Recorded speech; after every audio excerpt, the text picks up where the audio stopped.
Well, welcome to the inaugural podcast, the inaugural Fringe. We're really excited about this. I'm talking to Spotlight Theatre in Chatham with Ron, the man who I think it's safe to say without whom we wouldn't be having this conversation. There wouldn't be a Fringe to get excited about. No, I guess. Ron, tell me more about how we reached this point and we have such exciting events coming up we want to share with everybody. Fringe and Fringe theatre, Fringe comedy. It's very much at the forefront of where things begin. Everybody has to start somewhere, and there are a lot of fringes out there. You know, I've done a lot of Edinburgh Fringe myself. There's Brighton Fringe. They're the UK's big two, but there are fringes popping up here, there, and everywhere across the county, across the country. And for the last few years, I've been thinking maybe we should have a Medway Fringe, and about a year ago, started some conversations. Before we knew it, like a snowball, it's not stopped, and here we are. We have all sorts of comedy performances to talk about. There's music, there's theatre as well. There's a little bit of everything in MedFringe, something for everybody, I think it's safe to say. Putting the spotlight on Medway Town, but that doesn't exclude people who may not be Medway Town's born and bred. You want to celebrate talent. Absolutely. Yeah, there's, you know, the widespread of things that we've got going on range from the Chatham Carnival, which is the big launch event of MedFringe. It's already established, so we already know there'll be lots of people coming there. And there's people that come to that who may not be used to going to the theatre, going to see stand-up comedy or going to music nights. So it's a great way for us to make contact with people and start the Fringe right. Because performance art really are in your DNA here at Chatham at Spotlight Theatre, because without you, there would be no Spotlight Theatre. I mean, it's literally where many people, as you said, come to this theatre over years, decades, since they were children and, you know, have had a big connection to it. That's right. So Spotlight's Theatre opened back in 1996, and Spotlight has always been very big on the acting scene in Medway. I took it over myself in 2019, and it's been here. It's seen some highs and some lows through the years, especially with the world around us changing with development and things like that. But we are here for people, and we are going to keep going. And MedFringe is a big part of continuing that celebration of everything and all talent that Medway has. It's so rich. We have so much culture here, and homegrown talent. We want to celebrate it. We want to get those people with each other, seeing each other, and sharing the good times. That starts off in July, but it doesn't seem very far away. There is still time if people want to be part of it.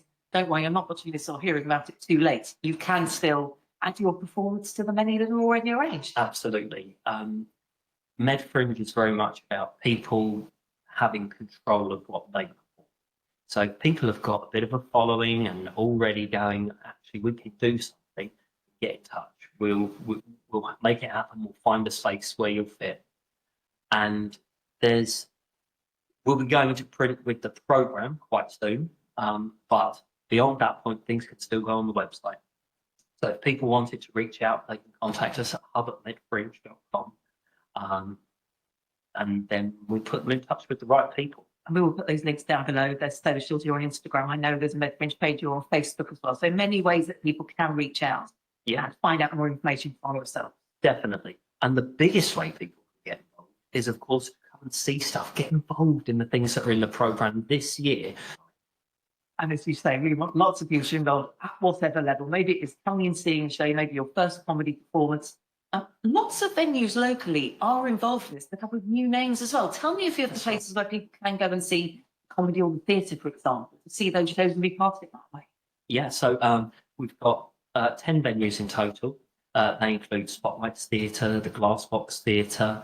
We've got Nucleus Arts that have got some other interesting things in their small studio space. We've got Fort Luton that's already established as a great comedy venue. I've seen gigs there myself. Very, very good. Great venue for comedy. So they're a bit of the comedy hub for MedFringe. A lot of the theatre is happening here. You know, we're a theatre, so it works for us. But we've got places like Queen Charlotte in Rochester. We've got Poco Loco, another place where there's lots of gigs already go on and happen down there. A new venue called the Bohemian, very near to Poco Loco. That's right, yeah, just on that lovely place. Went in there for a few drinks last week. They've only just opened, and they're opening big with MedFringe. So it's really good to see all of these places coming together. Yeah, so comedy is what we've got most of. A little bit of music, a little bit of theatre. With comedians, is that something there is still space? You say you've got more of that than maybe the other performances, the theatre and the music at the moment. But don't that put you off if you are a comedy actor that would like to be part of MedFringe? London still has a space for you. Yes, and we've got a showcase that we will have 2 performances of a showcase where people can book a slot. They can do their 5 minutes, their 10 minutes within that show, in front of new audiences, trial what it's like to be at MedFringe before you commit to your own big slot next year. Now, there's also something, of course, we're inviting the audience to as many people to be part of MedFringe and enjoy those shows that you're putting on. Also, we need to get the message out that if you are a comedy act taking part, or a music act, or performing something theatrical, we need to make sure that you're getting out of the Fringe what you need to do as well. Absolutely. And Fringe is very much performer-driven, performer-led. So if you have a clear vision about what you want as a performer to get from this festival, share it with us. Because being new, we've got the capability to change and develop and add things that are needed. We had consultation back in October with 32 organisations that were interested in MedFringe. Some things that came out of that is that people wanted showcases. We've got a showcase. People want awards, so we're doing the MedFringe Awards. So all the acts that are involved will be eligible for those awards, and there'll be a ceremony for that after the festival. We've also got reviewers from national organisations like Fringe Review, who are recruiting reviewers locally to be able to review MedFringe. You may not know all those venues that we just mentioned. Can you guide us which one might be right for their performance this year? Absolutely, yeah. And I've had conversations with a lot of actors so far already. Fringe, being performer-led, can be a bit intimidating. We don't necessarily know all the answers, but we can certainly put people in touch to have conversations and see which works for them. Are you hoping people are going to come here as a bit of a warm-up? We deliberately chose the 4th to the 19th of July because it sits between Brighton Fringe, where everyone does their work in progress, and Edinburgh Fringe, where everyone wants their show to be finished and polished and ready for those agents, those reviewers, exactly, coming to see everything. So this is the place to preview. Work in progress, right, Brighton. Preview at MedFringe. Head on up to Edinburgh Fringe when everything's shiny and ready to go. It really is exciting stuff. Yeah, we've got a couple of shows. So we're doing Macbeth Regenerated, which is Macbeth with a bit of a modern twist on it. It's still the Shakespearean language, but in a way that you'll understand. That's our youth theatre, so they're people from the age of 10 to 25. We've also got Night at the Musicals, what they're rehearsing up there, which is a great feel-good event where people can come and listen and sing along with musical shows. And a night of smiles, really. Something for every age by the sound of it. Because so many people get excited by musical theatre. I know you have many classes here. People may be associated with this theatre, attending themselves as a teenager when they were at school, having a class and going, hang on a second, I know Spotlights. That's right. Spotlights has huge legacy. Like I say, we've been around since the mid-90s here and before in other locations. So having people come back through the door, it always brings a smile to my face. Worked with through the years. And we're in conversations with people who are now in the industry considering coming back with their established shows and established work. I love that. Is there one aspect of the Fringe that you're most looking forward to, be it the comedy or the musical performances or the theatre? I know it has a special place in your heart. It certainly does, yeah. I've been a part of this place for a long time, but for me, it's giving people opportunity. Money is not easy to come by nowadays, and people are fighting to have their voices heard and their shows out there. With MedFringe, I want to give new acts and new work the opportunity to fail. And by doing that, we give them the opportunity to succeed. So if people feel that it is a safe environment to bring new things, I'm happy. And that's what it's about. I'm glad you mentioned money there. It's something I haven't mentioned thus far. You didn't almost see any barriers with MedFringe, did you? You've obviously been very clever about this because some of the performances, it might be £5 or £8, but there are also performances that pass MedFringe that are completely free. That's right, yeah, and pay what you want shows. But if you've got money in your pocket, you can pay a little extra. That's right. So is it taking away finances as a barrier is really close to my heart. I live in Chatham, our theatre's in Chatham. Medway is socially deprived. There's not a lot of money here. So performers, if they're going somewhere like the Edinburgh Fringe, will be paid £15,000 out of their pocket before they've even got in the car to go up there. So we've kept all of our costs very low, our prices very low to be involved, so that people really can have the experience without it hurting the pocket. We're not being any of that, are we? It's less than the 40 quid. If you're an act watching and someone wants some ideas, Yes, don't let us put you off. absolutely. Yeah. So for an act to register their show in MedFringe, it's just £39. And then any negotiation that they make with venues about where ticket sales go, or higher fees, that's discussions with the venues. But we're all very eager to see people succeed. There's no entrance barrier. Sound of it. We hope not. Well, I think you've been very clever in the way you've done it. And that obviously does come from your experience working on those other fringes you've been part of. That's right. Yeah. So 10 years at the Edinburgh Fringe, starting just as a performer and working my way up to an assistant venue manager. It's given me a lot of insider knowledge as to how I'd like a fringe to work. Plus, with consultation from local artists and creative organisations too.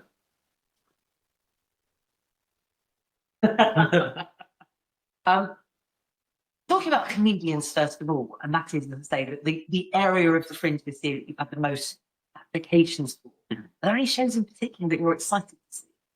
Yes. One in particular that really made my ears prick up when I heard about it, Theft Opera, which is a show for children about bringing opera to youngsters. I think it's such a fantastic, light-hearted, fun way to bring something new. I don't think many children in the Medway area go to the opera very often. So what a fantastic way to break those barriers again. And we've got people like Nathan Cassidy, who's really big on the stand-up scene. He'll be at Fort Luton. We've got Jazz Matu, who's a local comedian from Rochester. Yeah, he is. He'll be doing his third year here. He normally does his previews before going to the Edinburgh Fringe. So it's great to have him now as part of MedFringe. And there are just so many. And check out medfringe.com because that's where they're all listed. It is a great website that's very informative, and I read it an awful lot in the past few days before I spoke to you. There's lots to get excited about. But if you are a brand new comedian, you don't have that experience, don't let it put you off. Absolutely. Yeah, we will hold people's hands through the process and give you advice. Some of the things we're going to be using this podcast for is to tell people about just how to make your fringe show a success. Anyone can make a fringe show a success if you're prepared to put the work in and lay the foundations. Absolutely. And it is that experience. Yeah, experience, getting everything in front of people so that people can make informed decisions about what they do next, what they bring to next year's MedFringe. And then they can all go and tell their friends and bring them next year. And of course, there will be extra episodes of this podcast talking through different aspects. If you do want to apply, have a look at the website, do get in touch with Ron, you'll talk them through. But also, we will in later episodes be talking about those things that you never think about in the fringe until it's too late and that no one tells you about. Absolutely. So how can people sign up? That's the big question. Of course. So hub at medfringe.com. Reach out. It's an active inbox that we use frequently. So just reach out and say, I'm interested. We will send you a list of venues. We'll put you in touch directly with venues that we think work for your work. And we'll start a conversation there. And once you've got a venue decided, then we look to register your show. All these links will be underneath this video as well, so you don't have to have a pad and pen in hand. And I try to keep them really simple. Medfringe.com, hub at MedFringe. What more could you ask? So let's do a little roundup for everybody. What is coming up in future episodes of this podcast? So we can get as many people involved as we possibly can. The inaugural MedFringe is what it's all about. And in the next episode, episode 2, how to choose a venue, because that's important. Certainly is. Yeah. If you're a rock band, an art gallery might not necessarily be the right place, but we can go into some more details about some other reasons you will or won't choose certain places. And it's really about giving the benefits of performing on the Fringe to all the acts who are brave enough to take part. Absolutely. And what they get out. And getting the most out of it. Yeah. What sort of things are you hoping that the acts will get out of it if they're brave enough to be part of MedFringe? Experience. The biggest thing is this is an experience to trial new things. This is an experience to take things to the next level. It will set you in good stead for the next thing that you do, the next place that you take your show. Accolades. Like I say, we've got awards, we've got reviewers. We want to get those 5-star stamps that you can put on your posters. So here's a place we can do that. And we want to get people connected. We want acts talking to other acts. We want audiences understanding that there is so much going on in Medway. It always makes my heart sink when I hear people say there's nothing going on in Medway. There's so much going on. We just need to connect those dots. And you are the man who knows. So get in touch with Ron because he's a bit of an expert. That's coming up in the next episode. In episode 3, we're hoping to teach people how they can sell that show so they do get the most out of it. Episode 4 will be how to get Fringe ready. What's that involve? Well, it's not as simple as just turning up on the day and doing your show. If you want that accolade, if you want that higher level of things to be going on for you, then preparation is absolutely key. Knowing what you expect from your audience before you turn up in front of them makes a big difference as to how you behave with them. Episode 5, how to invite the people who matter to you, and also what happens beyond the Fringe. Absolutely, yeah. So they say about a lot of fringes, you never know who you're sat next to, and it's so true. And we have such a diverse mix of people in Medway. And whenever you go to a Medway networking event, you are sat next to some people who make some big decisions about some big things and are able to support you through. So making sure that you're prepared for those conversations, and then making sure that you actually reach out to people and say, this is happening. I need you there. It's all very important as to where we go beyond Fringe or to the next Fringe, and the destination for your production, your show, whatever it may be. It's very exciting stuff. And I've loved talking to you today. Genuinely, I couldn't be more thrilled about MedFringe being here for us in Kent, getting excited about the talent that's on our doorstep. I look forward to talking to you in episode 2. Thank you so much, Erica. And it's great to hear that other people are as excited about MedFringe as I am.